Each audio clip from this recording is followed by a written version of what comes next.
परमेश्वर पिता का प्रभु यीशु मसीह के नाम में धन्यवाद देते हैं कि उन्होंने संगति का अवसर दिया है। आप सभी का स्वागत है। जय मसीह की। Shalom, good evening. आइए हम आगे के पूरे समय को प्रभु के हाथों में सौंपेंगे प्रार्थना के साथ। आइए हम प्रार्थना करेंगे। प्रेमी, दयालु, अनुग्रहकारी और शक्तिमान पिता परमेश्वर, राजाओं के राजा, प्रभुओं के प्रभु, अपने उद्धारकर्ता प्रभु यीशु मसीह के पवित्र और मीठे नाम से आपके अनुग्रह के सिंहासन के सन्मुख आते हैं प्रभु जी। आपकी दया, आपकी अनुग्रह अपने जीवनों के लिए चाहते हैं प्रभु जी। हर एक पाप और अपराधों के लिए आपसे क्षमा चाहते हैं। हाँ प्रभु जी, हर एक आंखों के अभिलाषा, शरीर के अभिलाषा, जीवन के घमंड के लिए प्रभु जी, क्योंकि आपने कहा कि जो अपने पाप अपराध छिपा रखता है उसका कार्य सफल नहीं होता, लेकिन जो उन्हें मान लेता और छोड़ भी देता है उस पर दया की जाएगी। इस वक्त अपने हर एक पाप अपराधों को आपके सामने मान लेते हैं प्रभु जी। तो आप क्षमा करें, छुटकारा दें अपने लोगों के द्वारा प्रभु जी। हमें धो के शुद्ध पवित्र करते हैं प्रभु जी। जब हम आपकी उपस्थिति में आज बैठना चाहते हैं प्रभु जी, हमें से प्रत्येक की सहायता मदद करें। हम सबको सुनने वाले कान प्रदान करें, ग्रहण करने वाला हृदय प्रदान करें प्रभु जी, ताकि जिस तेजस्वी रूप में आप हमें बनाना चाहते हैं प्रभु जी, अपना शिशु के स्वभाव में आप हमें बदलना चाहते हैं प्रभु जी, हम वैसे बदलने पाए प्रभु जी। हमारे जीवन में बहुत सारी कमियां घटियां हैं प्रभु जी, लेकिन वे सब आपकी दया, आपकी करुणा के द्वारा ही प्रभु जी वो दूर की जा सकती हैं प्रभु जी, आपके वचन के द्वारा ही। जब हम आपके वचन को पढ़ते हैं प्रभु जी, जब इस संगति में जो सब सीखते हैं प्रभु जी, आप हमसे अपनी आत्मा के द्वारा जो बातचीत करते हैं प्रभु जी, होने देगी सच में हमारा जीवन प्रभु जी आपके योग्य होने पाए प्रभु जी। आपकी भली भांति और सिद्ध इच्छा को हम अनुभव से मालूम करते जाएं प्रभु जी। ऐसी दया अनुग्रह चाहता हूँ प्रभु जी, क्योंकि आपका वचन कहता है, यदि आज तुम इसका शब्द सुनो तो अपने हृदयों को कठोर ना करो, अपने मनों को कठोर ना करो, जैसा कि क्रोध दिलाने के दिन किया था प्रभु जी। हाँ प्रभु जी, जब भी आप हमसे हमारे जीवन के किसी भी क्षेत्र के विषय में जब हमसे बातचीत करते हैं प्रभु जी, होने दे कि हम उन बातों को मानने पाए प्रभु जी, और जिस जैसे आपने कहा है वैसे ही उसे ग्रहण करें, और उन बातों को छोड़ने पाए, या जब कुछ कहने के लिए कहते हैं तो उसे करने पाए, और जिसे आप मना करते हैं कि हम ना करें प्रभु जी, हम वैसा ही करने पाए प्रभु जी, कि हम उन बातों को ना करें। ऐसी दया और अनुग्रह चाहता हूँ प्रभु जी। जैसे कि आपने शमूएल को आवाज दी, हे शमूएल, शमूएल, और वो आपकी आवाज को नहीं पहचान सका, लेकिन जब उसने पहचाना प्रभु जी तो उसने कहा कि हे प्रभु, क्या है कि आपका दास सुन रहा है। मेरी और हर एक प्रियो की भी सहायता मदद करें कि जब हमसे कुछ कहें तो हम ये बात जानने पाए कि आपने हमसे कहा है, और जैसे शमूएल को उत्तर था कि हे प्रभु, क्या है कि तेरा दास सुन रहा है, वैसे ही हम सभी भी प्रभु जी हमारी प्रतिक्रिया होने पाए कि हम आपकी आवाज को ठीक ठीक सुने प्रभु जी, और वैसे ही करने पाए। आपने जब अब्राहम को आवाज दी तब उन्होंने कहा कि मैं यहाँ हूँ प्रभु। हमारे हम भी प्रभु जी आप जो कहने कहे हैं प्रभु, जिसके लिए हम उपलब्ध रहने पाए प्रभु जी, मैं ऐसी दया अनुग्रह चाहता हूँ। आपने कहा अब्राहम से कि मेरी उपस्थिति में चल और सिद्ध होता जा प्रभु जी। हम सभी प्रभु जी आपके साथ प्रभु जी आपकी उपस्थिति में चलने पाए प्रभु जी, ऐसी दया और अनुग्रह चाहता हूँ प्रभु जी। हाँ प्रभु जी, हम आपकी ओर फिर से देखते हैं कि आज में जो आज का समय दिया है प्रभु जी, हमारे जीवन के आत्मिक उन्नति का कारण होने पाए प्रभु जी, क्योंकि आपका वचन बताता है कि जब कभी तुम आपस में इकट्ठे होते हो और जिस किसी के भी मन में भजन, स्तुति गान, वचन का प्रकाशन, या और भी जो बातें रहती हैं, तो जो सब कुछ हो वो सभी की आत्मिक उन्नति के लिए होना चाहिए, और इससे हर एक बातों में परमेश्वर पिता को ही महिमा मिलनी चाहिए। हाँ प्रभु जी, ऐसे ही प्रभु जी हमारे साथ भी होने पाए। मैं आपकी दया अनुग्रह चाहता हूँ हम सबों के हृदयों में जिनको आपने उबारा है प्रभु जी, कि आपकी बातों की वो गवाही दें, या आपके गीतों को गाएं, या आपके वचन के प्रकाशन को हमारे साथ बांटे प्रभु जी। किसी भी रीति से वो झिझके ना, रुके ना, लेकिन आपके आत्मा की अगुवाई में वो उन बातों को रखने पाए, ताकि हम सभी जन उसमें से आशीषित होने पाए प्रभु जी। आपका धन्यवाद देते हैं कि अपने दास भक्त संजनों को हमारे मध्य में आप भेजते हैं प्रभु जी, जिनके द्वारा हमारी आत्मिक जीवन में सहायता होती है। हम धन्यवाद देते हैं। हम आशीष भैया के लिए प्रार्थना करते हैं प्रभु जी, उनके जीवन के लिए, उनके स्वास्थ्य के लिए प्रभु जी, उनके जीवन की हर एक बातों के लिए प्रभु जी, आप ही की दया अनुग्रह चाहते हैं प्रभु जी। और प्रभु जी जहाँ भी उस इकाइयों में जाते हैं, विभिन्न संगतियों में जाते हैं, जहाँ भी वचन को समाचार प्रचार करते हैं, सभी जगहों में प्रभु जी आपके द्वारा, उनके द्वारा प्रभु जी आपका राज्य आगे फैलते जाए। वो तेरी आत्माएं प्रभु जी, जो आपकी भेड़शाला की जो भेड़ें हैं प्रभु जी इकट्ठी की जाए प्रभु जी, ऐसी दया और अनुग्रह चाहता हूँ प्रभु जी। वैसे ही आपके दास भक्त संजन जो हमारी आत्मिक तौर पर अगुवाई करते हैं, शिखर मामून के लिए प्रभु जी, और भी जितने जन हैं प्रभु जी जो अगुए हैं प्रभु जी, जो बुजुर्ग हैं और हमारे इन क्षेत्रों में हमारी सहायता मदद करते हैं, हर एक के जीवनों के लिए भी हम आपसे प्रार्थना करते हैं कि वो आपके द्वारा और भी संभाले जाएं और आपके अभिषेक से और बढ़ते जाएं, उनकी हर एक आवश्यकताएं आपके स्वर्गीय भले भंडार से पूर्ण होने पाए प्रभु जी, और उनके द्वारा हम सभी आशीषित होने पाए प्रभु जी। ऐसे दया अनुग्रह चाहते हैं, जितने प्रिय यहाँ पे जुड़ते हैं संगति में, उनके लिए भी प्रार्थना करते हैं प्रभु जी, उनकी हर एक की आवश्यकताएं प्रभु जी। हम सिर्फ शारीरिक और सांसारिक आवश्यकताएं नहीं, इससे बढ़कर प्रभु जी आत्मिक जीवन की जो आवश्यकताएं हैं प्रभु जी, वो पूर्ण होने पाए प्रभु जी, जो उस नए जन्म के अनुभव में नहीं आए प्रभु जी, उस अनुभव में आने में, और जो प्रभु जी आ चुके हैं तो उनके उस मार्ग में बढ़ते जाने में प्रभु जी, आत्मिक जीवन में, और प्रभु जी उस दौड़ को पूरी करने में आप हम सब की सहायता और मदद करें। ऐसी दया और अनुग्रह चाहता हूँ प्रभु जी, तो फिर से आज के पूरे समय को आपके हाथ में सौंपते हैं प्रभु जी। स्थान से हर एक ध्यान बहकाने भटकाने वाली बातें दूर होने पाए, और हम सब प्रभु जी आपके चरणों में बैठकर एकाग्रचित होकर प्रभु जी आपकी आवाज को सुनने पाए प्रभु जी। जैसा कि आपने मरियम के लिए कहा कि मार्था है मार्था तो बहुत बातों की चिंता करती और घबराती है, लेकिन मरियम ने उस उत्तम भाग को चुन लिया है, और ये आवश्यक है, और ये अवश्य भाग है, और जो उसे कभी छीना नहीं जाएगा, उसके लिए वो बैठी है कि आपके चरणों में बैठकर आपकी आवाज को सुने। हम भी वैसे ही आपकी आवाज को सुनने पाए प्रभु जी, और जब आपकी आवाज को सुने तो हम सिर्फ केवल सुनने वाले ही नहीं, परंतु उस पर चलने वाले बने प्रभु जी। ऐसी दया और अनुग्रह चाहता हूँ प्रभु जी। आपके वचन के लिए आपका धन्यवाद, जो हमारे पाँव के लिए दीपक और मार्ग के लिए उजाला है प्रभु जी, और आपकी आत्मा के लिए प्रभु जी, जो हमें प्रभु यीशु मसीह आपके बातों को स्मरण दिलाते हैं प्रभु जी, हमारे सहायक हैं, हमारे शिक्षक हैं प्रभु जी, जो हमें आपके मार्ग में चलने में हमारी सहायता और मदद करते हैं प्रभु जी। जब कभी हम मार्ग से दाहिने बाएं मुड़ने लगते हैं, पीछे से आवाज आती है मार्ग यही है, इसी में चलो प्रभु जी, आपका धन्यवाद देते हैं। एक बार फिर से आज की पूरी संगति को, जो अगुवाई करते हैं, जो गीतों को गाते हैं, जो प्रार्थनाएं करते हैं, जो गवाहियों को देते हैं, वचन का प्रकाशन जो बांटते हैं, हर एक जनों को, हर एक को आप प्रभु जी आपके आत्मा की अगुवाई में ही समर्पित करते हैं प्रभु जी, ताकि हम इन सारी बातों के द्वारा आशीषित हों, आत्मिक उन्नति करते जाएं और आपके नाम को महिमा देते जाएं प्रभु जी। आपकी महिमा हमारे जीवन से पूर्ण होने पाए, ऐसी दया और अनुग्रह चाहते हैं प्रभु जी। एक बार फिर से सबों के आत्मा प्राण देह सहित, और प्रभु जी मनों को, हृदयों को आपके हाथ में समर्पित करते हैं प्रभु जी। इंटरनेट कनेक्शंस को, डिवाइसेस को भी आपके हाथ में सौंपते हैं प्रभु जी। आप ही की सहायता मदद चाहते हैं, जो उद्धार करता प्रभु यीशु मसीह के पवित्र और मीठे नाम से मांग लेते हैं, आमीन। आमीन। तो फिर से हर एक प्रियो का स्वागत है, और मैं आगे का समय मधुसूदन भैया को सौंपूंगा, क्योंकि मुझे अब दूसरी मीटिंग में जुड़ना होगा। तो मधुसूदन भैया, आप अगुवाई करें कृपया करके जी। जी जी। Thank you.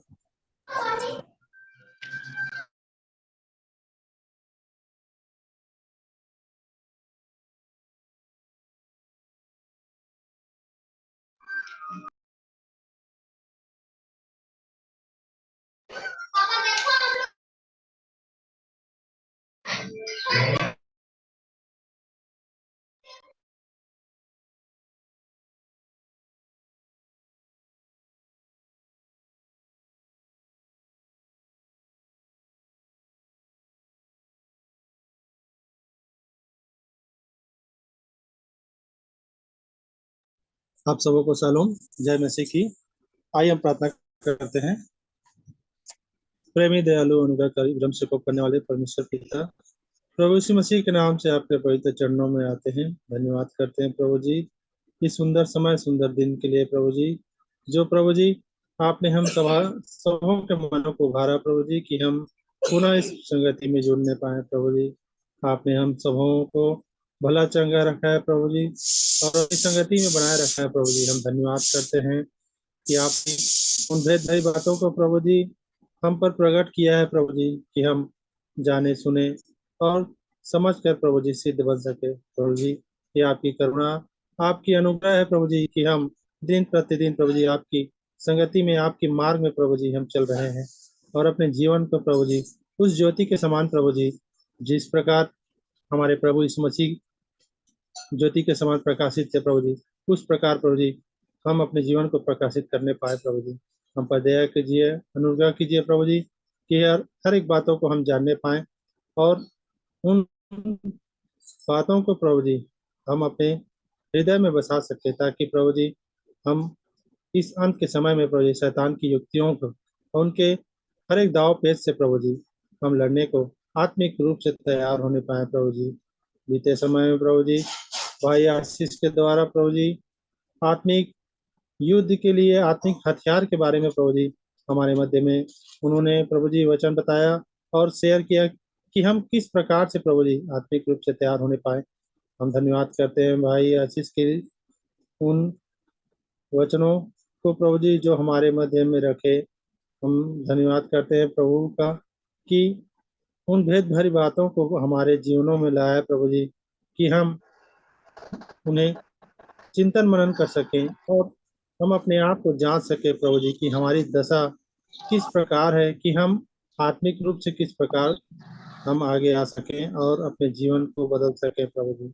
हम धन्यवाद करते हैं प्रभु जी हर एक बातों के लिए, समय के लिए, इस संगति के लिए और इसमें जुड़ने वाले सभी मसीह भाइयों और बहनों के लिए जो अपने समय में प्रभु जी इस संगति में बने हुए हैं और अंत तक प्रभु जी धीरज धरे हुए हैं, क्योंकि आपका वचन कहता है प्रभु जी अधर्म के बढ़ने से बहुतों का प्रेम ठंडा पड़ जाएगा, परंतु जो अंत तक धीरज धरेगा उसी का उद्धार होगा। सचमुच है प्रभु जी इस अंत के समय में अपने हम अपने विश्वास को, अपने धीरज को प्रभु जी बनाए रखें, क्योंकि प्रभु का आगमन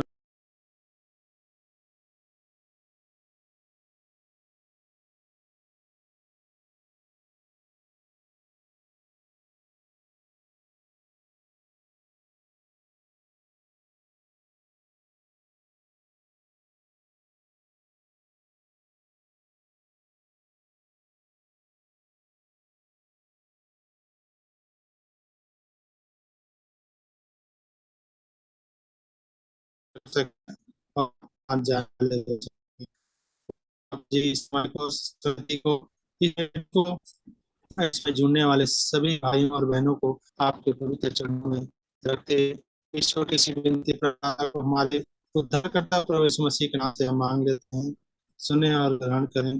आमीन।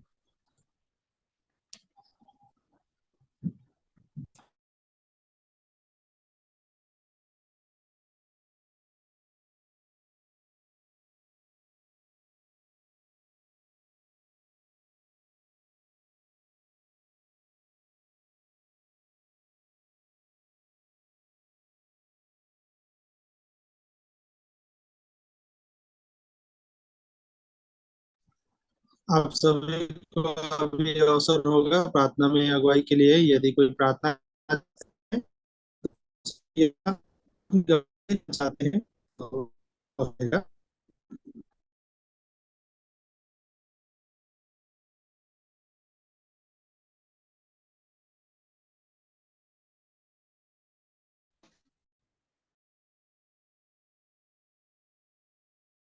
प्रार्थना करेंगे। धन्यवाद धन्यवाद जीवित अनुग्रहकारी उद्धारकर्ता प्रभु यीशु मसीह के पवित्र और मीठे नाम से हम आपके चरणों के निकट में आते हैं। आपको हम हृदय से धन्यवाद और धन्यवाद देते हैं पिता आज के इस दिन के लिए। हम प्रत्येक के जीवन में आपने इस नए दिन को जोड़ा है प्रभु जी, और सुबह से लेकर अभी तक पिता आपने हमें संभाला है। इसके लिए हम आपका हृदय से धन्यवाद और धन्यवाद करते हैं। हमें उत्तम स्वास्थ्य दिया है प्यारे प्रभु जी कि हम इस योग्य हो पाए हैं, कि इस संगति में हम जुड़ पाए हैं प्रभु जी। इसके लिए हम आपका हृदय से धन्यवाद करते हैं। धन्यवाद देते हैं प्यारे प्रभु जी जीवन के तमाम उत्तम आशीषों के लिए जो प्रतिदिन आप हमारे आवश्यकता के अनुसार आप देते हैं। इसके लिए हम आपका हृदय से धन्यवाद करते हैं। धन्यवाद देते हैं प्यारे प्रभु जी अद्भुत वचनों के लिए जो इन दिनों में आप किसी न किसी के माध्यम से हम तक प्यारे प्रभु जी उन भेद रहस्य की बातों को पहुंचाते हैं। इसके लिए हम आपका हृदय से धन्यवाद करते हैं। धन्यवाद देते हैं पिता कि इस वचन रूपी दर्पण में पिता हम अपने आप को पिता हमारी दशा को आप दिखाते हैं। इसके लिए हम आपका हृदय से धन्यवाद और धन्यवाद करते हैं प्यारे प्रभु जी। हम किस हालत में हैं, हमारी दशा कैसी है, इन बातों को आप वचन के माध्यम से आप दिखाते हैं। इसके लिए हम आपका हृदय से धन्यवाद करते हैं। हम धन्यवाद देते हैं प्यारे प्रभु जी जितने भी इस ग्रुप में प्रभु जी जुड़ रहे हैं पिता, हर एक के मनों को आप उभार रहे हैं प्यारे प्रभु जी। आप वचन से बोल रहे हैं, बातचीत कर रहे हैं। इसके लिए हम आपका हृदय से धन्यवाद करते हैं कि वचन को इन दिनों में सभी लोग प्रभु जी समझ पा रहे हैं और अपनी अपनी जो भी उनकी दशा है पिता आप उनको दिखा रहे हैं, और उसके जरिए से वो लोग पिता अपनी गवाहियों को वो देते हैं पिता, इसके लिए हम आपका हृदय से धन्यवाद करते हैं प्यारे प्रभु जी। और भी जितने लोग जो नहीं जुड़ पा रहे हैं प्यारे प्रभु जी, उनके भी हर रुकावटों को, बाधाओं को, अड़चनों को आप दूर करें प्यारे प्रभु जी। और जो भी कारण है पिता कि आपके करीब आने में रोकती है, उन हर एक कारणों को आप दूर करें, ताकि वो प्रभु जी इस ग्रुप में जो भी वचन की बातों को जो बताया जा रहा है पिता, उससे सीखने के लिए वो भी उनका कदम आगे बढ़ सके और उनका भी जीवन आशीषमय हो सके पिता। हम प्रार्थना करते हैं प्यारे प्रभु जी, जितने भी लोग पिता वचन को सुनाते हैं और जिनको आप अगुवाई करते हैं, अपना प्रकाशन देते हैं पिता, हर एक के आप संग और साथ होइए। ब्रदर आशीष के लिए भी हम प्रार्थना करते हैं, पंकज भाई के लिए भी प्रभु जी, उनके भी जीवन में जो भी पिता वचन का प्रकाशन आप दे रहे हैं प्यारे प्रभु जी, होने दीजिए कि उन्हें और भी अपने सामर्थ्य से भरें, ताकि वो इन दिनों में जो भी वचन हम तक लाते हैं प्यारे प्रभु जी, और भी हम उन बातों को ठीक ठीक जान सके, समझ सकें। एक एक शब्दों को हम सीख रहे हैं प्यारे प्रभु जी, और उनके अर्थों को भी आप बड़े अद्भुत रीति से हम तक भेज रहे हैं। इसके लिए हम आपका हृदय से धन्यवाद करते हैं प्यारे प्रभु जी। हम धन्यवाद देते हैं प्यारे प्रभु जी कि इस ग्रुप में प्यारे प्रभु जी और भी अधिक से अधिक लोगों को आपने प्रभु जी जोड़ा है। हर एक नए नए लोगों के लिए भी जो प्रतिदिन जुड़ते हैं पिता, उनके लिए भी हम प्रार्थना करते हैं, उनके घर परिवार के लिए, बाल बच्चों के लिए, हर एक के जीवन में आप प्रभु जी कार्य कर रहे हैं। इसके लिए हम आपका हृदय से धन्यवाद करते हैं। जिस किसी के भी जीवन में यदि दुख तकलीफ है, बीमारी है, तो आपके नाम से वो दूर होने पाए प्यारे प्रभु जी। इन सब के कारण प्यारे प्रभु जी, आपने अपने इकलौते पुत्र को दिया कि हमारे लिए प्यारे प्रभु जी, हमारे गलती पाप गुनाह के लिए, हमारे अपराधों के लिए, हमारी बीमारी के लिए प्रभु जी, वो प्रभु जी सूली पे अपनी जान को दिए कि हमारा जीवन अच्छा हो सके, हम चंगे रह सकें। और हम प्यारे प्रभु जी हर एक उन पापों को अपने ऊपर ले लिया प्यारे प्रभु जी, इसके लिए हम आपका हृदय से धन्यवाद करते हैं प्यारे पिता। और प्यारे प्रभु जी, इन दिनों में भी हमारे जीवन में क्या गलत है, क्या सही है, इन बातों को आप अद्भुत रीति से हम तक पहुंचा रहे हैं, और हमें कैसे होना है प्रभु जी, इन बातों को आप दिखा रहे हैं प्रभु जी, क्योंकि आप हमें एक अच्छा पात्र बनाना चाहते हैं प्यारे प्रभु जी। इसलिए उन हर गलत बातों को, गलत विचारों को, जो हमारे जीवन में नहीं होना चाहिए, उन बातों को आप इस वचन रूपी दर्पण से हमें दिखाते हैं प्यारे प्रभु जी। और होने दीजिए कि हम उसमें अपने आप को देखने पाए कि हम कहाँ पर गलत हैं, कहाँ पर हमारी गलतियां हो रही है, बुराइयां हो रही हैं, कहाँ पर जो है रुकावटें, बाधाएं आ रही हैं कि आपके करीब हम नहीं आ पा रहे हैं। उन बातों को प्यारे प्रभु जी, और भी हम उसे जान कर प्यारे प्रभु जी, उसके लिए हम अपना पश्चातापी मन ला सके, और हर गलतियों के लिए हम आपसे क्षमा मांगने वाले हो सके प्यारे प्रभु जी, और आपसे मेल मिलाप करने वाले हो सके प्यारे प्रभु जी, क्योंकि आप हमसे इतना प्रेम करते हैं जिसे हम सोच भी नहीं सकते हैं प्यारे प्रभु जी, क्योंकि हम उस लायक भी नहीं रहते हैं। और आप हमें प्रभु जी अपने साथ में रखने के लिए प्रभु जी, हमें हर उन गलतियों को, उन बुराइयों को हमसे दूर करते जा रहे हैं। इसके लिए हम आपका हृदय से धन्यवाद करते हैं। जितने लोग भी वचनों को सुन रहे हैं प्यारे प्रभु जी, अपने कानों को पिता आपको समर्पित कर रहे हैं प्यारे प्रभु जी। ये कान प्यारे प्रभु जी सुनने वाला कान हो सके प्यारे प्रभु जी, क्योंकि सबसे पहला जो काम है पिता कानों से होता है, और हम उस कान से सुनते हैं प्यारे प्रभु जी। तो हमारे कान सिर्फ आपके वचन को सुनने वाला हो सके, और सुनकर प्यारे प्रभु जी हम उसमें आप क्या कह रहे हैं, उन बातों को हम ठीक ठीक समझ सकें, और उसके अनुसार चलने वाले हो सके प्यारे प्रभु जी। हम प्रार्थना करते हैं प्यारे प्रभु जी, और भी जितने लोग प्यारे पिता इन दिनों में वचन का प्रकाशन जिनको भी मिल रहा है, और जो लोग प्रभु जी अलग अलग जगह जाकर वचन का प्रचार करते हैं, उनके भी संग और साथ होइए। शेखर मामू के भी संग और साथ होइए पिता, उन्हें आत्मिक रूप से, शारीरिक रूप से आप बलवंत करिए प्यारे प्रभु जी, जबकि वो भी आपके वचन को जहाँ कहीं भी लेकर जाते हैं पिता, उनके वचन से भी लोग प्यारे प्रभु जी, लोगों का जीवन बदलता है प्यारे प्रभु जी। उन्हें आप अच्छा रखिए, आप प्रभु जी उन्हें भी उत्तम स्वास्थ्य दीजिए प्यारे पिता, और आत्मिक रूप से भी आप उन्हें आगे बढ़ाइए, ताकि उनकी जो इच्छाएं हैं, मनसाएं हैं पिता लोगों के प्रति, वो पूरा हो सके प्यारे प्रभु जी। इस ग्रुप में भी प्यारे प्रभु जी, आप किसी न किसी को प्रतिदिन पिता वचन से आप उभारते हैं, वचन का प्रकाशन देते हैं, कि वो हमारे बीच में पिता अपने उन अनुभव को बताते हैं प्यारे प्रभु जी, जो आप वचन से आप वो सीखते हैं प्यारे प्रभु जी। इसके लिए हम आपका हृदय से धन्यवाद करते हैं। आगे के भाग में जो भी वचन को पढ़ते हैं और जो भी गवाहियों को देते हैं, हर बातों में आपके नाम को महिमा मिलने वाला हो सके प्यारे प्रभु जी। आगे के समय में प्यारे प्रभु जी हम हर एक इस ग्रुप के छोटे बड़े बुजुर्ग सभी को आपके हाथ में हम सौंपते हैं पिता, और हर एक के जीवन से आप बोलें और बातचीत करें प्यारे प्रभु जी। हर एक के जीवन से सिर्फ आपके नाम को महिमा मिलने वाला हो सके प्यारे प्रभु जी।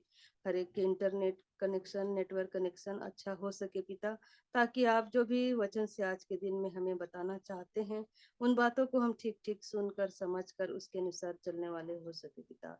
सारी बातों के लिए हम आपका हृदय से धन्यवाद करते हैं, और आगे के समय में पिता अपने आत्मा प्राण देह को आपके हाथों में सौंपते हुए इस प्रार्थना को उद्धारकर्ता मसीह यीशु के नाम से मांग लेते हैं, आमीन। आमीन।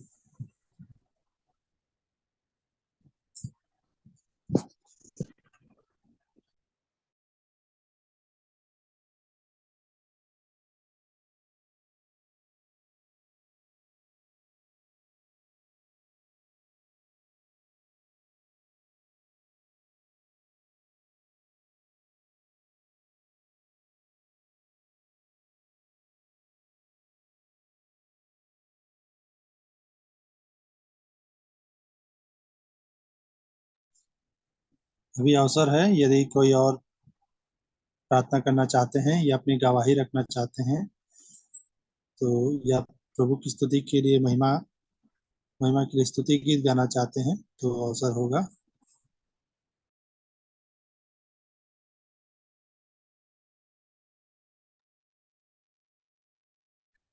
आप सभी को जय मसीह की शालोम। तो प्रभु की जय महिमा में मसीह गीत की। धन्यवाद गाना चाहती हूँ।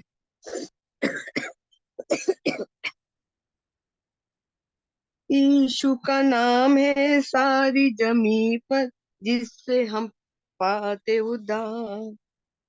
वो दुनिया में आया, लहू पाया, फिदिया जहाँ का दिया, हमको बचाने मुक्ति दिलाने, यीशु सलीब पर मुआ।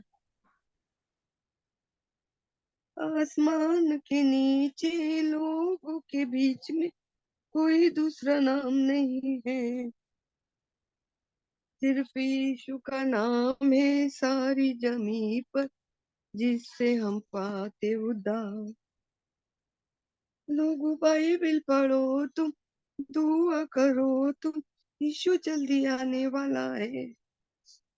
लोगों बाइबल पढ़ो तुम, दुआ करो तुम, यीशु जल्दी आने वाला है। जागते रहो तुम, प्रार्थना करो तुम, यीशु जल्दी आने वाला है। यीशु का नाम है सारी जमी पर, जिससे हम पाते उद्धार। जुलाइया में माना यीशु के नाम पर, जिंदा हमेशा रहेगा। जुलाई माना यीशु के नाम पर, जिंदा हमेशा रहेगा।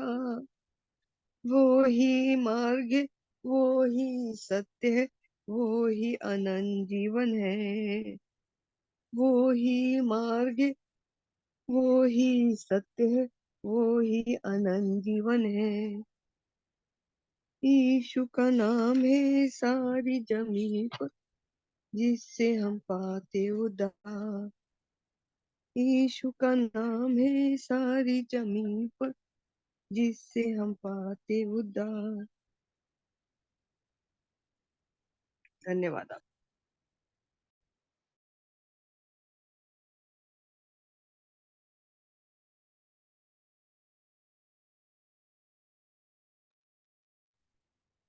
आप सबों को शालोम।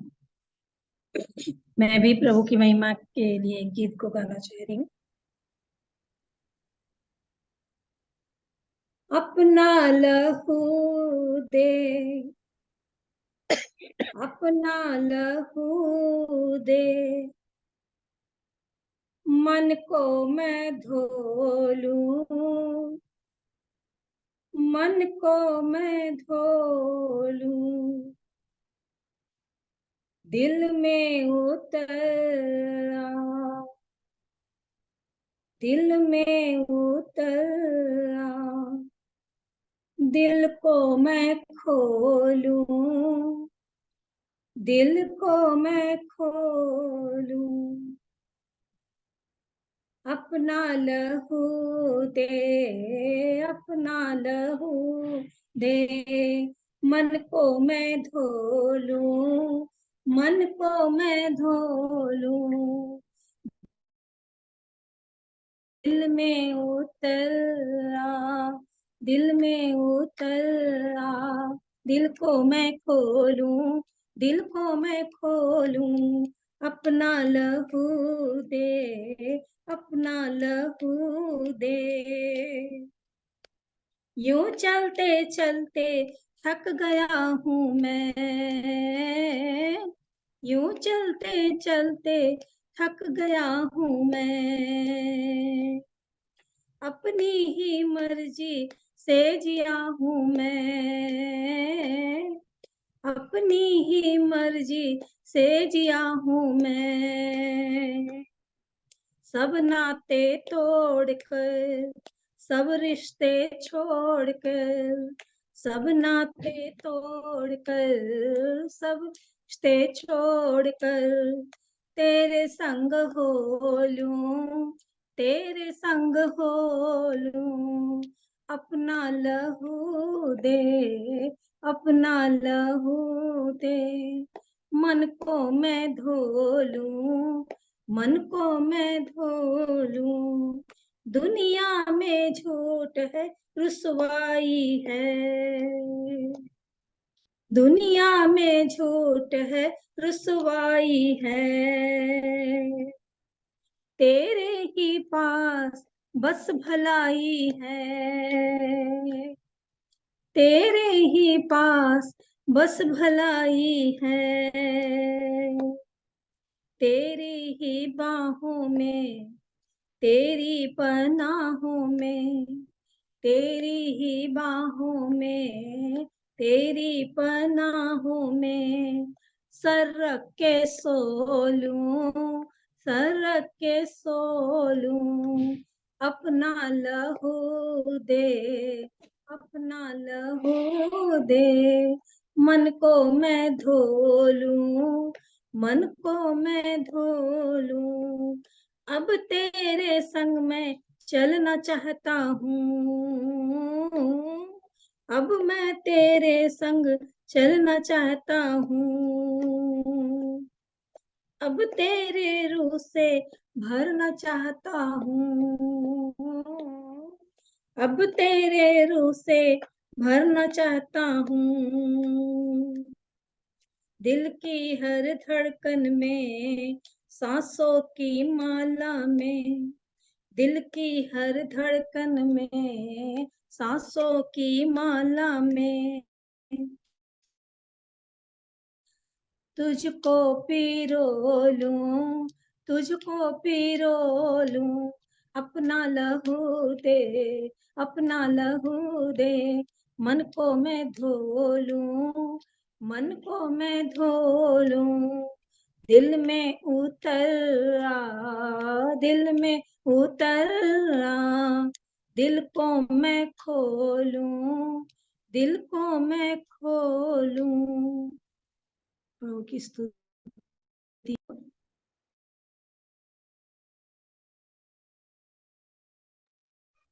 आप सबों को जय मसीह की। मैं भी एक गीत गाना चाहूंगी। ये दुनिया,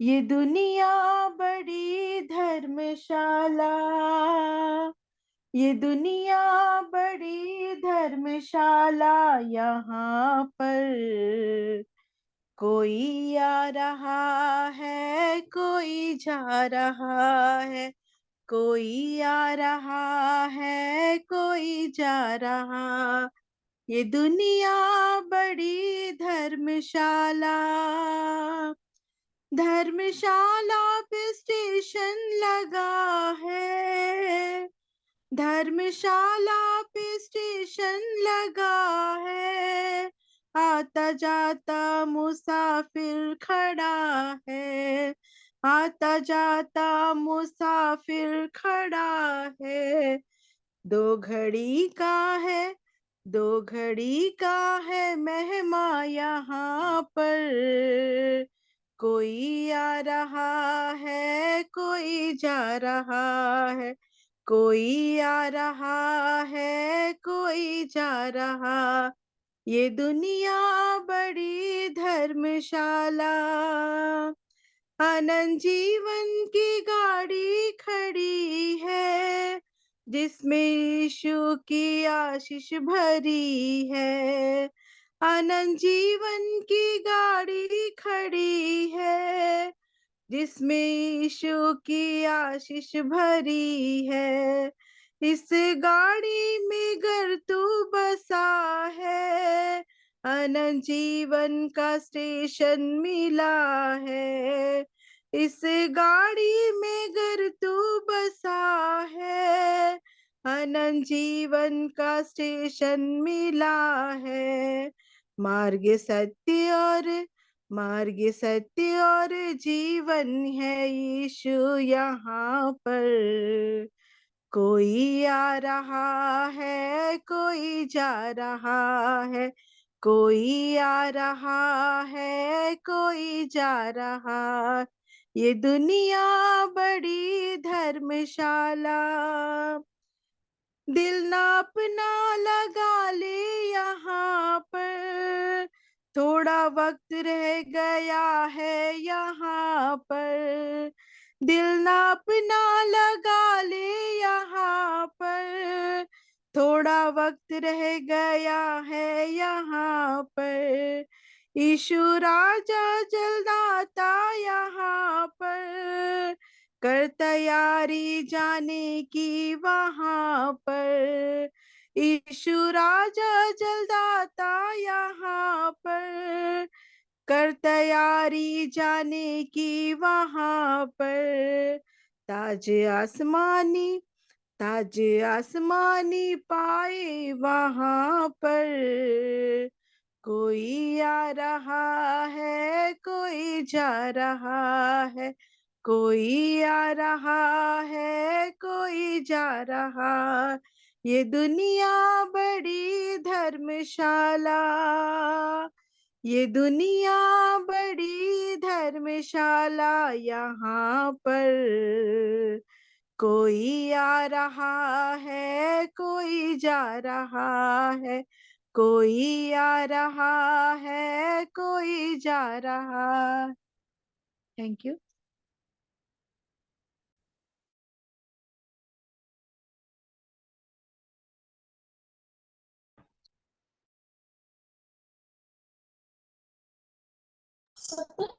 प्रभु का धन्यवाद सुंदर स्तुति गीत के लिए। अभी भी अवसर है, यदि कोई अपनी गवाही रखना चाहते हैं या प्रार्थना करना चाहते हैं तो अवसर है। इसके बाद हम वचन के भाग में जाएंगे।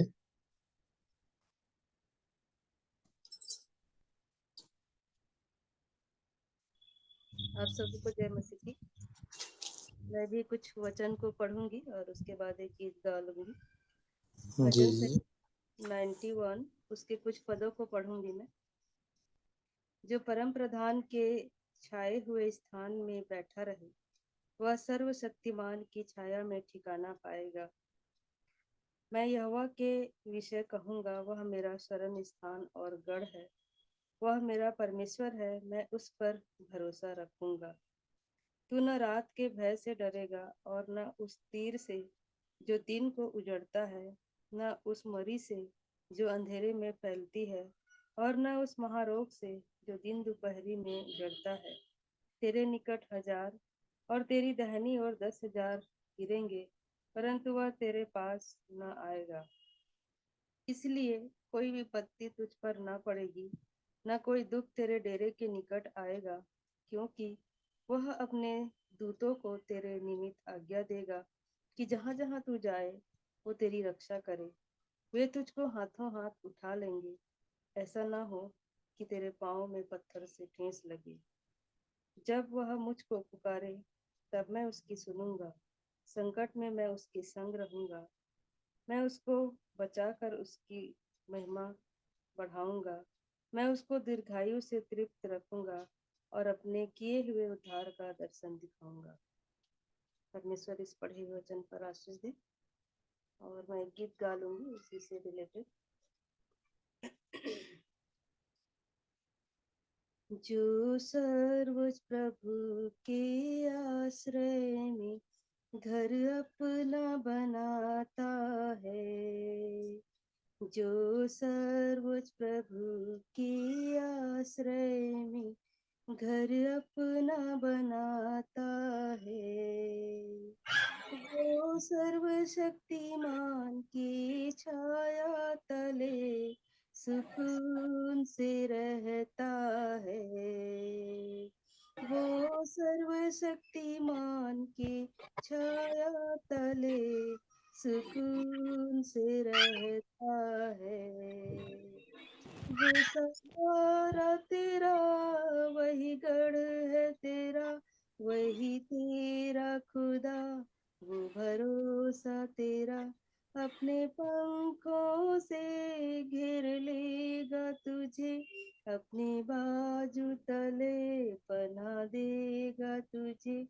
उसकी सच्चाई है ढाल इसी पर, सदा तुझे जो बचाता है, जो सर्वोच्च प्रभु के आश्रय में घर अपना बनाता है, वो सर्वशक्तिमान की छाया तले सुकून से रहता।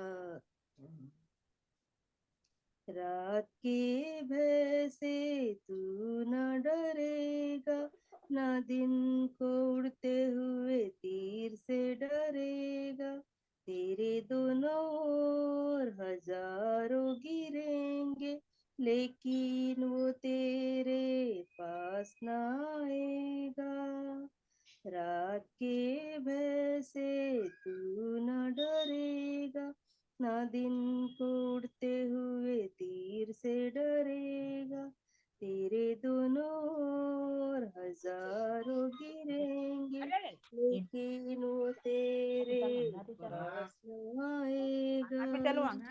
वो सहारा तेरा वही गढ़ है तेरा, वही तेरा खुदा, वो भरोसा तेरा, अपने पंखों से घेर लेगा तुझे, अपनी बाजू तले पनाह देगा तुझे, उसकी सच्चाई है ढाल इसी पर, सदा तुझे जो बचाता है, जो सर्वोच्च प्रभु के आश्रय में घर अपना बनाता है, वो सर्वशक्तिमान के छाया तले सुकून से रहता है, वो सर्वशक्तिमान के छाया तले सुकून से रहता है।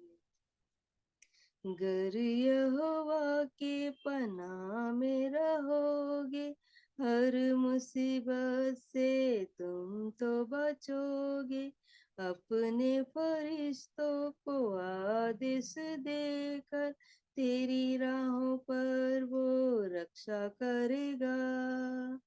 गर यहोवा के पनाह में रहोगे, हर मुसीबत से तुम तो बचोगे, अपने फरिश्तों को आदेश देकर तेरी राहों पर वो रक्षा करेगा। वो सहारा तेरा वही गढ़ है तेरा, वही तेरा खुदा, वो भरोसा तेरा, अपने पंखों से घेर लेगा तुझे, अपनी बाजू तले पनाह देगा तुझे, उसकी सच्चाई है ढाल इसी पर, सदा तुझे जो बचाता है, जो सर्वोच्च प्रभु के आश्रय में घर अपना बनाता है, वो सर्वशक्तिमान के छाया तले सुकून से रहता है, वो सर्वशक्तिमान के छाया तले सुकून से रहता है। धन्यवाद।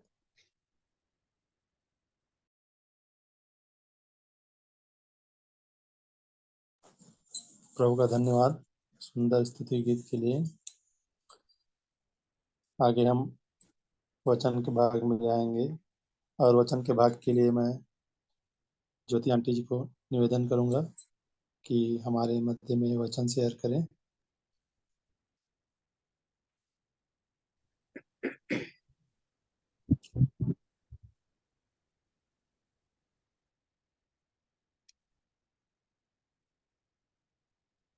आप सबको एक बार फिर से शालोम। आज के दिन शालोम। एक वचन को जब मैं पढ़ रही थी उसमें बहुत सारी बातों को प्रभु ने सिखाया।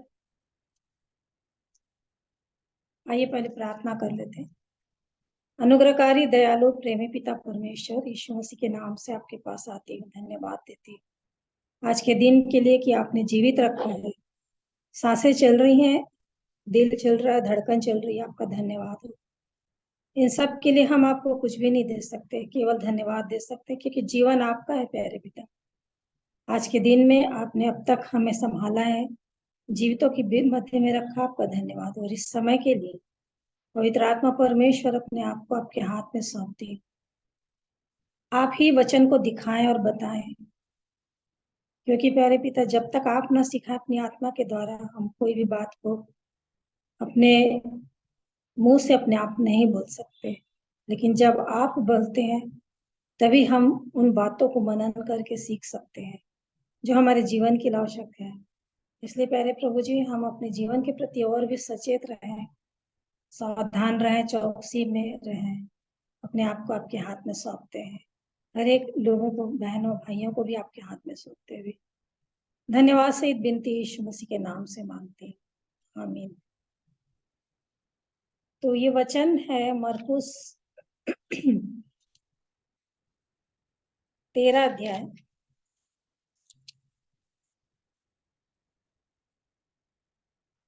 उसका 33 पद से 37 तक का है। मरकुस 13 उसका 33 से 37 तक। देखो, जागते और प्रार्थना करते रहो, क्योंकि तुम नहीं जानते कि वह समय कब आएगा। यह उस मनुष्य की सी दशा है जो परदेश जाते समय अपना घर छोड़ जाए और अपने दासों को अधिकार दे और हर एक को उसका काम जता दे और द्वारपाल को जागते रहने की आज्ञा दे। इसलिए जागते रहो, क्योंकि तुम नहीं जानते कि घर का स्वामी कब आएगा, सांझ को या आधी रात को या मुर्ग के बांग देने के समय या भोर को। ऐसा न हो कि वह अचानक आकर तुम्हें सोते पाए। और जो मैं तुमसे कहता हूँ वही सबसे कहता हूँ, जागते रहो।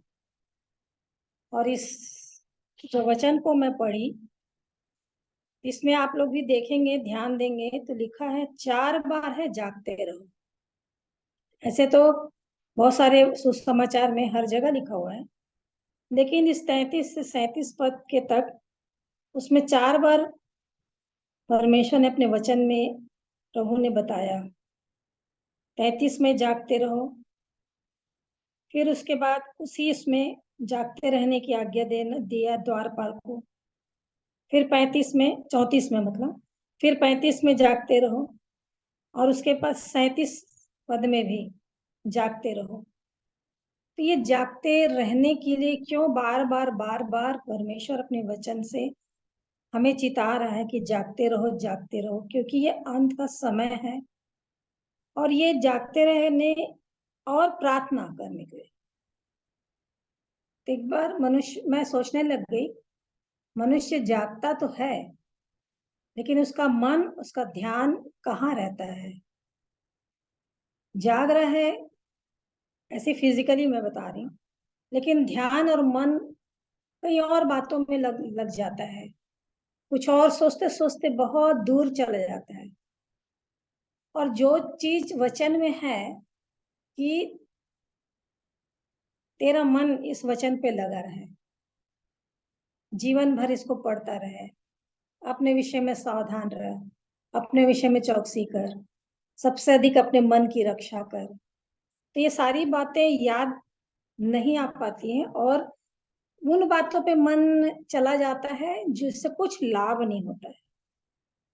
लेकिन प्रभु अपने वचन से, पवित्र आत्मा चिता रहे हैं, देखो, क्योंकि ऊपर की सारी बातें हैं, क्योंकि द्वार पर ही है, प्रभु का आना निकट है और वो द्वार पर ही है, और सब कुछ टल जाने वाला है, आकाश और पृथ्वी और उसके सारी जो कुछ है वो टल जाएंगी, लेकिन मेरी बातें कभी ना टलेंगी। ये वाकई में ये ऐसा है कि लिखा हुआ है जरूर, परमेश्वर ने अपने मुंह के वचन से लिख करके दे दिया है हमारे हाथ में, और ये बातें कभी नहीं टलने वाली, सब कुछ टल जाएगा।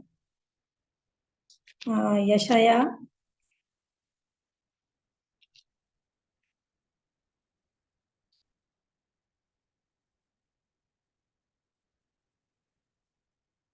40, यशाया 40।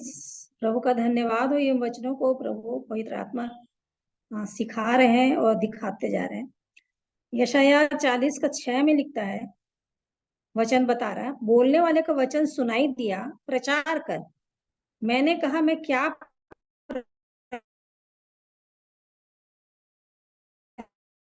प्रचार करूं? सब प्राणी घास है, उनकी शोभा मैदान के फूल के समान है। घास सूख जाती है और फूल मुरझा जाता है, निसंदेह प्रजा घास है। घास तो सूख जाती है और फूल मुरझा जाता है, परंतु हमारे परमेश्वर का वचन सदैव अटल रहे। और ये बात हम सब लोग जो ओस पड़ती है, घास पे चलते हैं कई लोग, और वो घास हरी दिखाई देती है, फूल भी अच्छे सुंदर सुंदर रहते छोटे छोटे, लेकिन घास भी सूख जाता है और फूल भी मुरझा जाता है सूर्य के निकलने के बाद। तो इसलिए कह रहे हैं 8 पद में, घास तो सूख जाती है, फूल मुरझा जाता है, परंतु परमेश्वर का वचन सदैव अटल रहता है। वो कभी नहीं मुरझाने वाला, वो कभी नाश होने वाला है नहीं। इसीलिए यहाँ पर परमेश्वर ने अपने वचन में, प्रभु कह रहे हैं कि देखो, जागते और प्रार्थना करते रहो। तो मैं इसी बात को मनन करने लग गई कि जागते रहो, प्रार्थना करते रहो। तो हम लोग जागकर प्रार्थना तो जरूर करते हैं, लेकिन प्रार्थना क्या करते हैं? कई बार वही रहता है रिपीट, मांगने के विषय में, कि मुझे, मेरे परिवार, मेरे बच्चे, मेरा कैरियर, मेरा घर, जो भी है, मेरा बिजनेस, मेरा व्यवसाय, व्यापार, कोई कुछ बात भी, नौकरी, जो भी है, सब चीज के विषय में मांगते मांगते यही रहता है। और बहुत सारे लोग हैं जो देश विदेश, देश और पूरे संसार के लिए, विश्व के लिए, भारतवर्ष के लिए, और सेवक के लिए, सेविकाओं के लिए, सब के लिए करते हैं। परंतु एक विशेष बात है जो मत्ती 27, जागते रहो और प्रार्थना करते रहो, इसमें क्या क्यों लिखा हुआ है? 27 नहीं है, 26 है। जब प्रभु यीशु मसीह गतसमनी बगीचे में चले गए थे चेलों के साथ, और वहां पर 3 चेलों को लेके गए थे, पतरस, याकूब, यूहन्ना को, और उदास और व्याकुल हो रहे थे। सारी स्थितियां जो उनके सामने आई थी, आने वाली थी और भी। और 40 से लिखते वचन में लिखा बता रहा है, फिर चेलों के पास आकर उन्हें सोते पाया और पतरस से कहा, क्या तुम मेरे साथ एक घड़ी भी ना जाग सके। जागते रहो और प्रार्थना करते रहो कि तुम परीक्षा में ना पड़ो। आत्मा तो तैयार है परंतु शरीर दुर्बल है। सबसे बड़ी आवश्यकता मैंने इस बात को जाना कि जागते रहना और प्रार्थना करने रहना, इस बात के लिए अभी इस समय के लिए जब प्रभु का आना द्वार पे है, निकट है, तो मुझको जागते रहना, प्रार्थना करते रहना। काहे के लिए? परीक्षा में नहीं पड़ने के लिए। क्योंकि है एक वो दुष्ट शैतान जो हमेशा प्रलोभन, बहुत सारी टेम्पटेशन, बहुत सारी ऐसी चीजें लाता है सामने कि मन को भटकाता है, भरमाता है और इधर उधर ध्यान को ले जाता है। तो इन बातों से, परीक्षाओं से, जैसे याकूब में लिखा, नाना प्रकार की परीक्षाओं में पढ़ो तो इससे आनंद की बात समझो, है ना। तो धीरज और फिर खरा, फिर विश्वास में जीवन स्थिर रहने के लिए सारी बातें हैं वहां पर लिखी हुई। तो जागते रहो, प्रार्थना करते रहो कि तुम परीक्षा में ना पढ़ो। परीक्षा में ना पढ़ने के लिए प्रभु यहाँ पर हिदायत कर रहे हैं और इसीलिए कह रहे हैं कि तुम नहीं जानते कि उस समय कब आएगा। सच बात है, हम लोग को मालूम ही नहीं है कि हाँ वो समय कब आने वाला। लेकिन इतना अवश्य है कि जो बातें लिखी हैं, जबकि वहां पर 32 में लिखा है 13 के, उस दिन या उस घड़ी के विषय में कोई नहीं जानता, न स्वर्ग के दूत, न पुत्र, परंतु केवल पिता। और ये बात हम जान रहे हैं, अनजान नहीं है। और इसलिए जागते रह के प्रार्थना करना है मेरे अपने पर्सनल जीवन के लिए। क्योंकि प्रभु के पास जाने पर प्रभु मेरे लिए जो मेरा उसके लिए समर्पण है, उसके लिए जो डिवोशन है, उसके साथ जो मेरा संबंध है, वो ज्यादा निर्भर करेगा बनिस्बत की, जबकि मत्ती 7:21 से आगे जो लिखा हुआ है कि जो मुझे हे प्रभु कहते हैं, उसमें से हर एक स्वर्ग के राज्य में नहीं जा सकता। और वो तेरे बोलेंगे हमने तेरे नाम से ऐसा किया, वो किया, ये किया, दुष्ट आत्माओं को निकाला, है ना, बहुत सारे काम किए, आश्चर्य के काम किए, और परंतु प्रभु कह देंगे मैं तुम्हें नहीं जानता। तो मेरा संबंध प्रभु के साथ ऐसा प्रगाढ़ हो जाना चाहिए कि मेरे ये जो दूसरे काम है, जो परमेश्वर प्रभु जिसको जो सेवा दिया वो कराएगा ही, बिल्कुल कराएगा।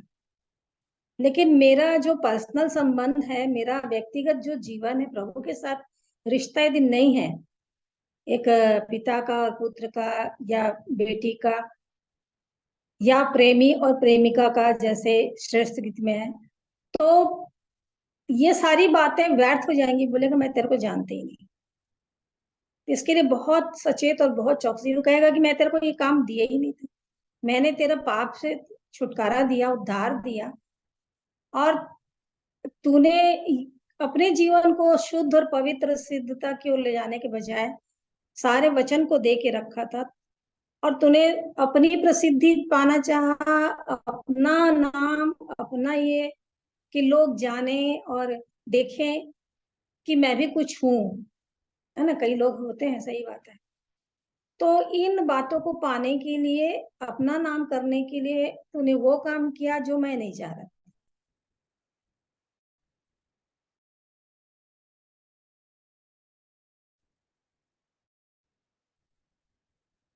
हाँ, वो अपना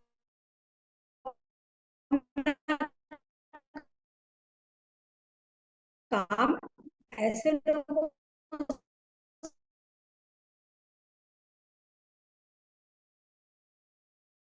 से कराएगा जो वाकई में प्रभु की आत्मा वो सेवा निमित्त रहते हैं। लेकिन तेरा मन, तेरा जीवन तो कहीं और था। जागती तो रहती थी लेकिन मन कहीं और रहता था।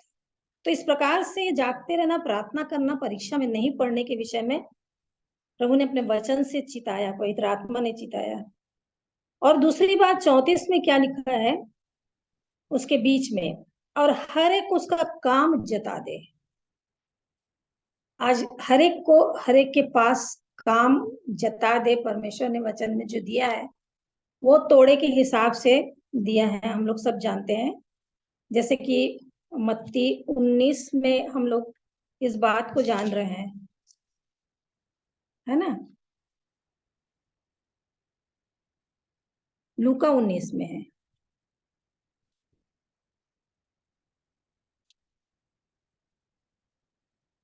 लूका 19 में है, दृष्टांत बताते हैं कि एक को धनी मनुष्य था जो दूर देश चला गया था, अपने दासों को बुला करके 10 दासों को बुलाया, हाँ, दासों में से 10 को बुलाकर उन्हें 10 मुहरें दी और उनसे कहा कि मेरे लौट आने तक लेन देन करना, है ना। हर एक को काम जता दिया और दूसरे को भी दिया, तीसरे को भी दिया।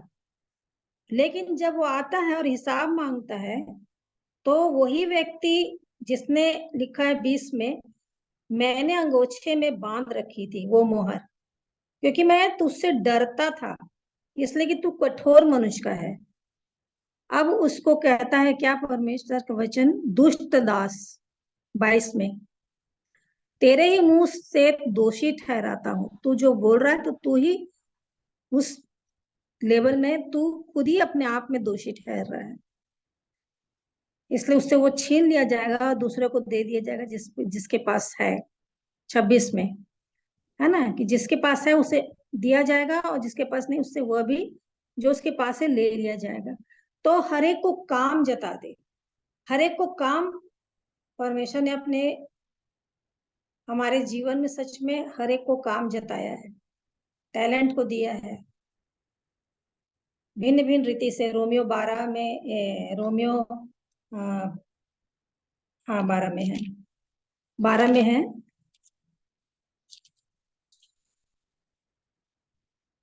रोमियो 12 के 3 से है। बहुत सारे काम है उसमें लिख दिया है रोमियो 12 का 3 से, कि परमेश्वर ने हर एक को परिमाण के अनुसार बांट दिया है, वैसा ही सुबुद्धि के साथ अपने को समझे। और उसके बाद उस देह के बारे में बताते हुए बताया कि सब अंग का क्या काम है। सभी अंग मुंह नहीं है, हाथ नहीं है, पैर, और कौन कौन सी सेवा करनी है करके सारी बातों को रोमियो 12 में बता दिए हैं।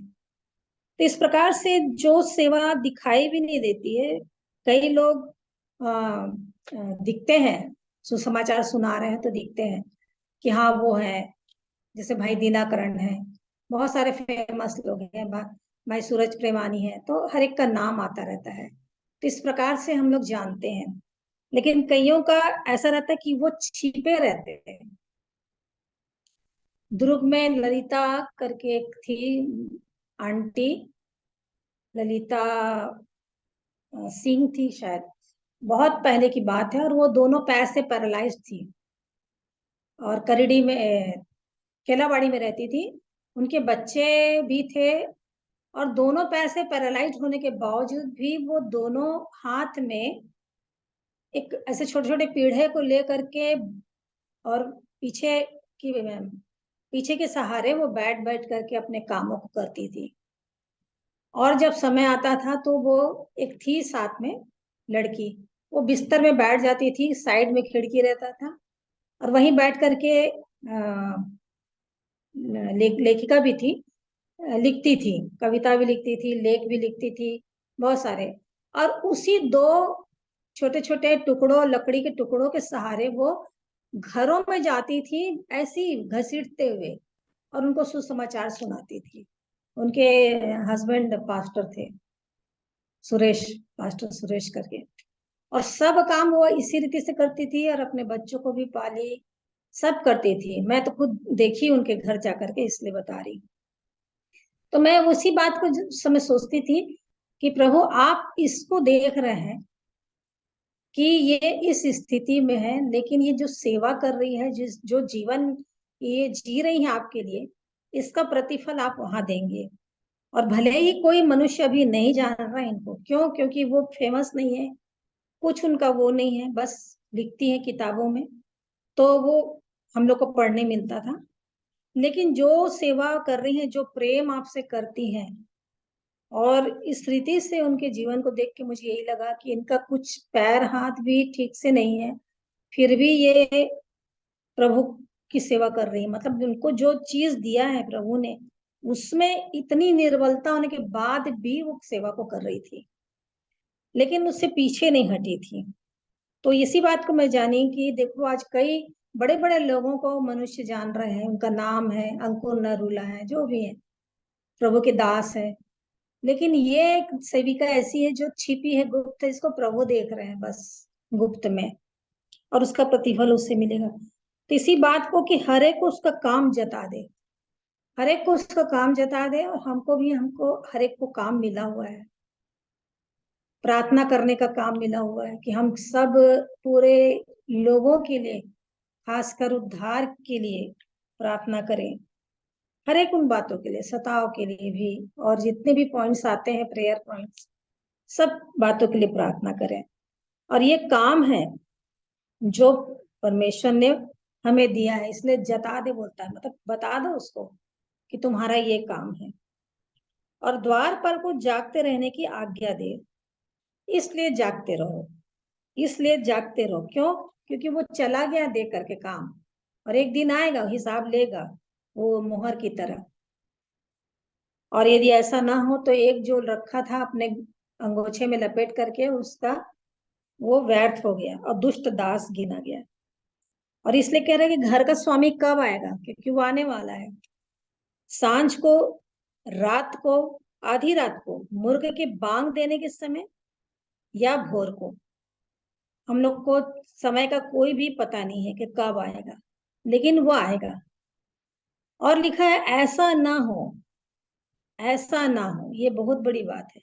ऐसा ना हो मतलब एक भयानक स्थिति है कि सब कुछ करके भी वो 5 कुंवारियों की तरह, जो मशाल तो ली पर कुप्पी में तेल नहीं था, वैसा ना हो कि तुम्हारे पास ऐसा वो रहे और तुम दरवाजा बंद हो जाए, तुम्हारे लिए कुछ भी ना रहे।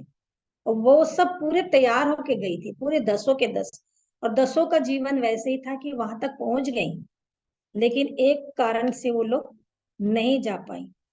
दरवाजा बंद हो गया और प्रभु ने कहा मैं तुम्हें नहीं जानता। तो इसलिए कह रहा है ऐसा ना हो कि वह अचानक आकर तुम्हें सोते पाए। पतरस, याकूब, यूहन्ना 3 बार यीशु मसीह बार बार ये बात बहुत ही दिल को छू लेता है कि यीशु मसीह इतना उदास, व्याकुल, एकदम उनको हालत अच्छी नहीं थी, उनको लेके गए थे और वो कुछ बोले नहीं। मैं आज मुझे ध्यान से पढ़ रही थी मरकुस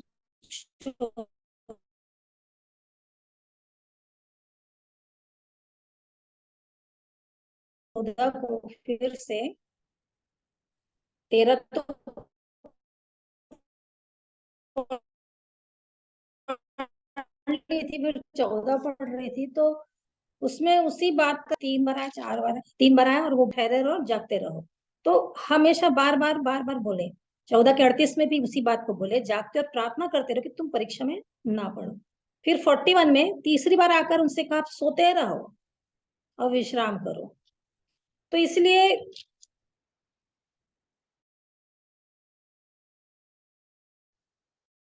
वो चाह रहे थे कि मेरे साथ जागे, और हैं क्या तुम मेरे साथ एक घड़ी भी ना जा सके। बड़े दुख की बात है, जो परमेश्वर मुझे जीवन दिया, जो मेरे को उद्धार दिया, जिसने मुझे आनंद और शांति दी जो दुनिया नहीं दे सकती, जो कुछ उसने दिया भरपूरी के साथ, खाना पीना रहना, घर, सब कुछ,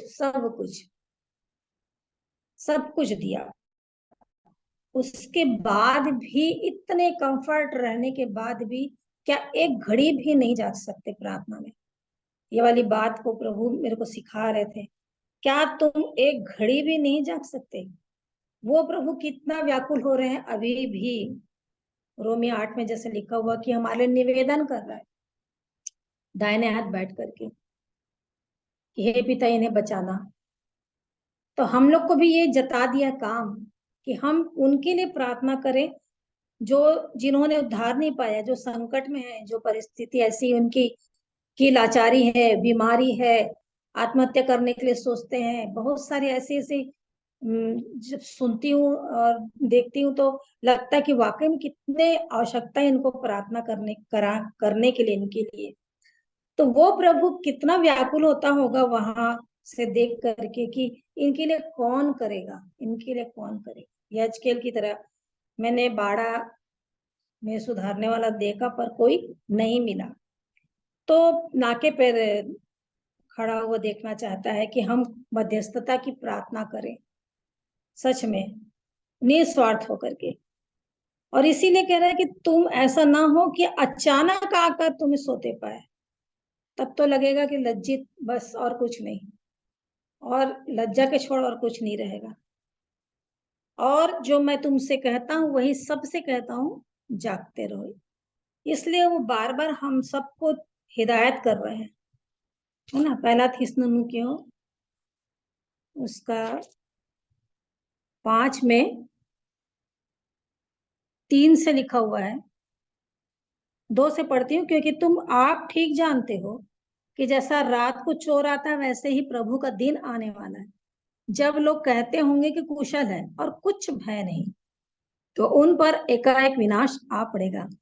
जिस प्रकार गर्भवती पर पीड़ा और वे किसी रीति से न बचेंगे। सारी बातें हमारे सामने खुली बेपरद है। परंतु तुम सब 5 पद पढ़ रही हूँ, तुम सब ज्योति की संतान और दिन की क्योंकि तुम सब ज्योति की संतान और दिन की संतान हो, हम न रात के न अंधकार के, इसलिए हम औरों की नहीं सोते न रहें, पर जागते और सावधान रहें। जागते और सावधान रहें, सच बात है। जब भी प्रभु हमें जगाए रात के बीच में भी, दाऊद की तरह बोल कहता है कि एक एक पहर पर तेरे वचन पर ध्यान करता रहूंगा जब भी जागूंगा। तो इसलिए कह रहा है कि हम सोते न रहें पर जागते रहो, सावधान रहें, क्योंकि जो सोते हैं रात ही को सोते हैं। तो हमको परमेश्वर वचन में बता रहा है कि हम दिन की संतान है, रात की संतान तो है ही नहीं। इसलिए एक और वचन है लूका 21, वहां पर भी उन्हीं बातों को परमेश्वर अपने वचन में बता रहे हैं 34 से। इसलिए सावधान रहो, ऐसा ना हो कि तुम्हारे मन खुमार और मतवालेपन और इस जीवन की चिंताओं से सुस्त हो जाए। और ये जीवन में ये बातें आती ही हैं, चलते चलते इस जीवन में बहुत सारी रुकावटें आते आते होती हैं। इसलिए परमेश्वर अपने वचन में चिता रहे हैं कि सावधान रहना, तुम्हारा मन खुमार में भी ना होने पाए कि हाँ हम तो बेफिक्र, बहुत अच्छा, हमारा सब कुछ अच्छा चल रहा है और हमें किसी चीज की कोई भी अब ये नहीं है। हम लोग अच्छे से वचन भी पढ़ रहे हैं, बोल भी ले रहे हैं, और प्रार्थना भी कर ले रहे हैं, मीटिंगों में भी जा रहे हैं, चर्च भी जाते हैं, सब कुछ है। मन कुमार में हो जाता है, मतवालेपन में चला जाता है, और कई बार जीवन की चिंता वचन को दबा देती है, और इसलिए सुस्त ना हो जाए जीवन। और वह दिन तुम पर फंदे की नहीं, अचानक, यहाँ पर भी देखिए अचानक, अचानक आ पड़ेगा। वो सोच भी नहीं सकते और एकदम से अचानक हो जाएगा। क्यों हो जाएगा? क्योंकि वो सारी पृथ्वी के सब रहने वालों पर इसी प्रकार आ पड़ेगा। फिर 36 में, इसलिए जागते रहो और हर समय प्रार्थना करते रहो कि तुम इन सब आने वाली घटनाओं से बचने और मनुष्य के पुत्र के सामने खड़े होने के योग्य बनो। जागते रहो, प्रार्थना करते रहो, परीक्षा में ना पड़ो। जागते रहो, सावधान रहो, सोते मत रहो। जागते रहो, ऐसा ना हो कि अचानक वो आए तुम्हें सोते पाए। जागते रहो और हर समय तुम इन सब आने वाली घटनाओं से बचने के लिए, ये सारी बातें आएंगी, लेकिन इससे बचने के लिए मनुष्य के पुत्र के सामने खड़े होने के योग्य बनो। जैसे नूह के समय, नूह के समय होने वाला है करके नूह ने किया प्रचार, बताया, लेकिन लोगों ने ध्यान नहीं दिया। वो घटना हुई, जल प्रलय आया, दान की रीति पर है, और केवल 8 ही मन में। तो इसलिए ये सारे वचन जो मैं पढ़ रही हूँ, यदि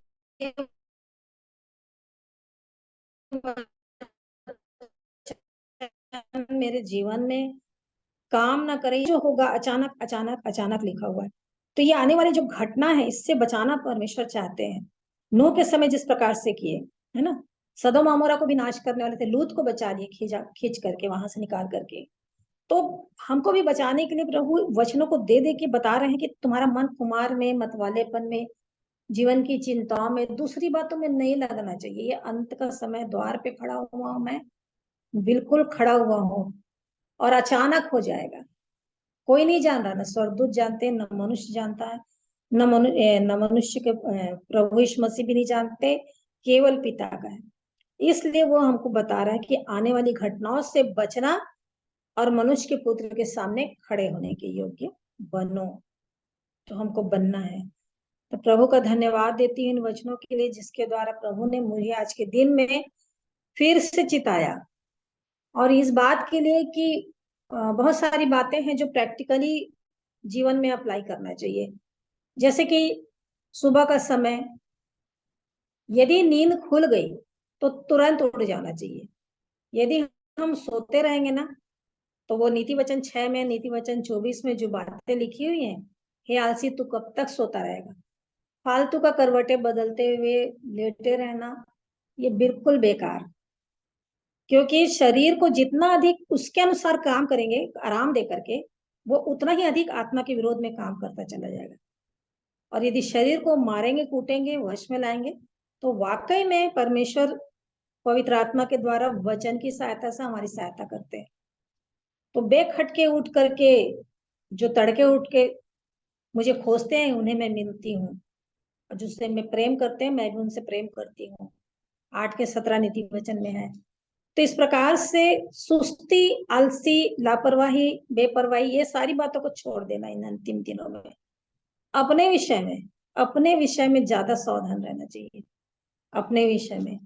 क्योंकि यदि हम अपने विषय में सावधान न रहें, तो वो अचानक आएगा और हमको इस रीति से पाएगा, तो क्या वो लेके जाएगा? कभी नहीं, कभी होगा ही नहीं, है ना। तो यहाँ पर एक वचन प्रभु याद दिला रहे हैं, उसको मैं देखती हूँ। व्यवस्था विवरण, हाँ 4 है, उसका 15 है। इसलिए तुम अपने विषय में बहुत सावधान रहना।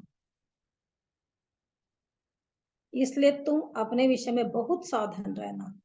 और फिर 9 पद में, यह अत्यंत आवश्यक है कि तुम अपने विषय में सचेत रहो और अपने मन की बड़ी चौकसी करो।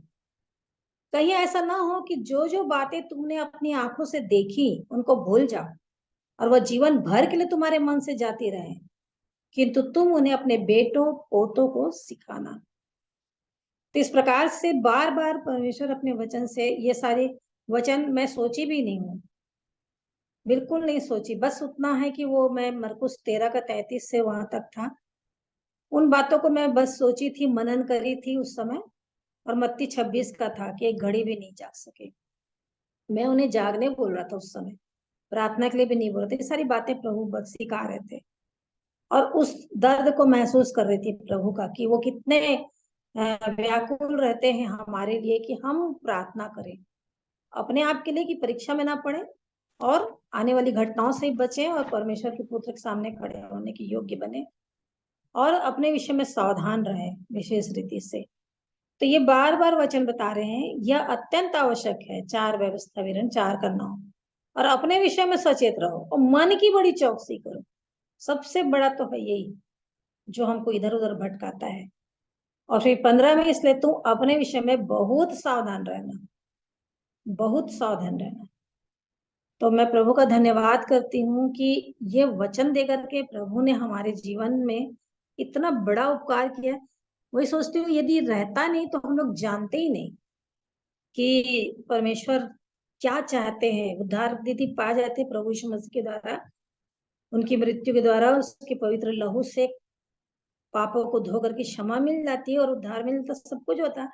और ये वचन के बारे में ही नहीं पता रहता, उस पवित्र आत्मा को परमेश्वर भेजते हैं नहीं, तो बहुत अजीब सा लगता है कि कुछ भी नहीं रहता, कुछ भी नहीं, हम लोग खाली रहते, कुछ समझ में नहीं आता। लेकिन ये वचन इतना विश्वास जो अटल, कभी नहीं टलने वाला। फूल मुरझा जाएगा, घास सूख जाएगा, सब कुछ बातें चली जाएंगी, आकाश पृथ्वी टल जाएंगे, लेकिन उसकी बातें नहीं टलेंगी। तो परमेश्वर हम सब की सहायता करे। आइए प्रार्थना में जाएंगे। अनुग्रहकारी दयालु प्रेमी पिता परमेश्वर, प्रभु यीशु मसीह के नाम से आपके चरणों में आती हूँ, धन्यवाद देती हूँ। सच में प्यारे पिता, आपका धन्यवाद हो। प्रभु यीशु मसीह का धन्यवाद, पवित्र वचन, पवित्र आत्मा के लिए धन्यवाद, जो हमें आपके वचन को स्मरण दिलाते हैं और बार बार हमें सिखाते हैं। पवित्र आत्मा परमेश्वर, आपका बहुत धन्यवाद देती हूँ कि जो वचन मेरी आंखों से छिपी, मेरे मन में भी नहीं, मेरी बुद्धि में नहीं, मेरी समझ में नहीं, उसको पवित्र आत्मा परमेश्वर आप अपने आत्मा के द्वारा दिखा दिखा कर बता कर बता रहे, मुझे सिखा रहे हैं, मुझे सिखा रहे हैं। और उन्हीं बातों को मैं अपने प्रिय भाई बहनों को भी कहने पाई।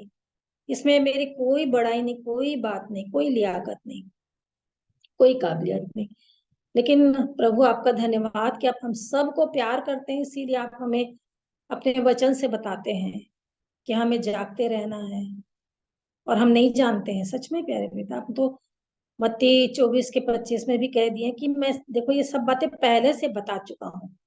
और आपने सब बातें पहले से बता चुके हैं वचन में, बस हमारा मन आपके वचन में लगे रहना, यही होना है। इसलिए अपने जीवन को आपके हाथ में सौंपते हैं, पूरी रीति से हम आपके सामने खड़े होने की योग्य बन सके, ताकि हमें कभी लज्जित ना होना पड़े कि हमें जो समय मिला पृथ्वी पर हमने यूं ही गंवा दिया। प्रभु हम आपके चरणों में आते हैं, बड़े नम्र दीन होकर हमारे जीवन में प्रभु जी आपके वचन जो आपने हमें बताया उसकी रक्षा होने पाए, कभी भी कोई भी चीज, कोई भी बात हमसे छीनने ना पाए। जिस प्रकार मरियम ने उत्तम भाग को चुना, वैसे ही हमारे मन में वचन सदैव बसा रहे और इसके द्वारा हम आपके वचन के अनुसार चलने भी पाए, क्योंकि आपने कहा जो वचन पर चलेगा वो अनंत काल तक मृत्यु को ना देखेगा। प्रभु आपका धन्यवाद करते हैं। और भी प्यारे प्रभु यीशु मसीह, केवल हम आपसे निस्वार्थ प्यार करें, यह सबसे बड़ी आवश्यकता है, क्योंकि आप हमें उस दिन पहचानेंगे कि ये मेरे बेटे के स्वरूप में बन गया है, बन गई है। हाँ प्यारे प्रभु जी, आपका आप कुछ भी दूसरी बात नहीं चाहेंगे, इसलिए आपके स्वरूप पर समानता में बनने में प्रभु आप सहायता करें।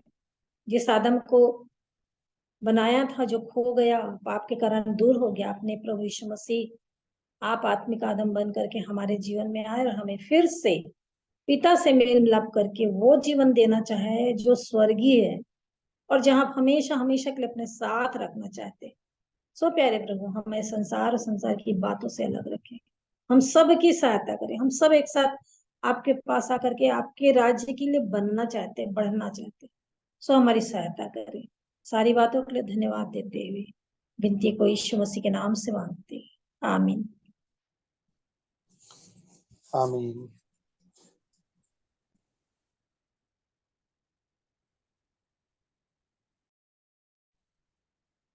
सभी को शालोम।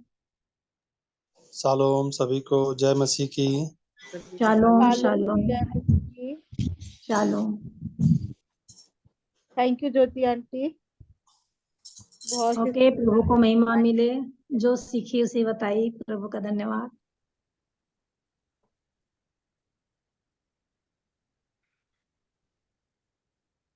बंद करेंगे ना? जी जी, बंद करेंगे। कल हम फिर प्रभु की दया अनुग्रह में मिलेंगे 7 बजे। उसके बाद गवाही का और उसके बाद वचन के भाग में जाएंगे। आगे का भाग अमन भाई को मैं देता हूँ मीटिंग एंड करने के लिए।